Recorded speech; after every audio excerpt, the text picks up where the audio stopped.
Mga everyday na gawain ko bilang isang nanay, asawa at content creator. Hello mga Marites! Dahil nga magbe-birthday yung anak ng kumari ko, pagkatapos niyang mamili ng mga gagamitin para sa loot bags, tinawagan niya na ako para balutin na namin to. Pagdating ko nga dito sa kanila, habang busy siyang nagluluto, linabas ko na itong mga babalutin namin para mabilis naming matapos. Diyos ko, nagtataka nga ako sa kanya dahil yung mga lalagay niya sa loot bags, mga pangregalo na ano ko.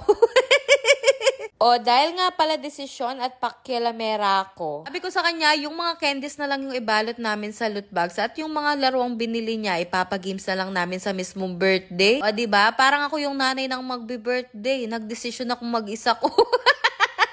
Yung feeling na nagpatulong lang sila sa akin, pero yung gusto ko rugo yung nasunod. Diyos ko, Iba't ibang klase kasi yung mga binili niyang candies at iniisip ko na baka hindi na magkasya sa loot bags at para mas lalong sumaya yung mga bata ay pag-games na lang yung mga laruan. Pagkatapos nga naming ilatag at ayusin tong mga candies, nagumpisa na rin kaming magbalot para mabilis naming matapos. Ito yung mga laman ng bawat loot bags na ibinalot namin. Naalala ko noon nung bata ako, sa tuwing makikipag-birthday kami, ito yung una talagang tinatarget ko, no ko. At kahit Max, Champi, Monami at Lollipop lang yung laman, talaga namang tuwang-tuwa na ako. Pero ngayon, level up na yung mga pa-loot bags. Hindi na pwedeng Max lang yung laman. Pamalibag doro gure nga anak.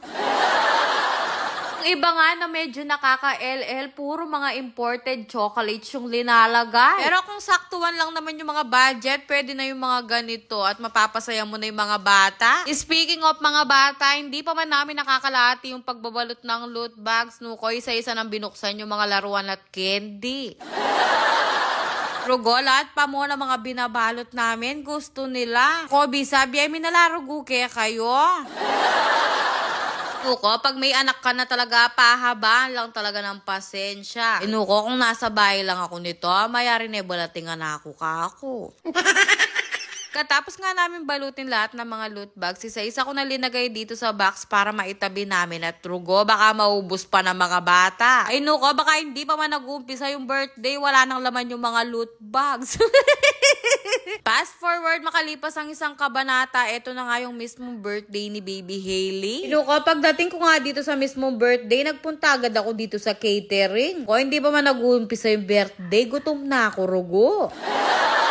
Dahil nga catering bawal mag-sharon at nakita ko nga tong kalamay, hindi galing sa cater. Ay, meron ako siya sharon. Ay nuko, hindi uuwing luwan si Marites. Ay nga, nagsipagdatingan na lahat ng mga bisita. Pinagkanta na namin ng happy birthday tong si Baby Hailey. Happy birthday, Hailey. More birthdays to come. Love you. At syempre, ito na nga yung pinakahihintay ko. Kainan na nuko. Ay nuko, tignan nyo naman yung kanin ko. Balamba ko naman may kipag-construction. Sana naman napasaya at nalibang kita ngayong araw. I-share mo naman tong video ko. Maraming salamat po. Love you, mama. Chup chup.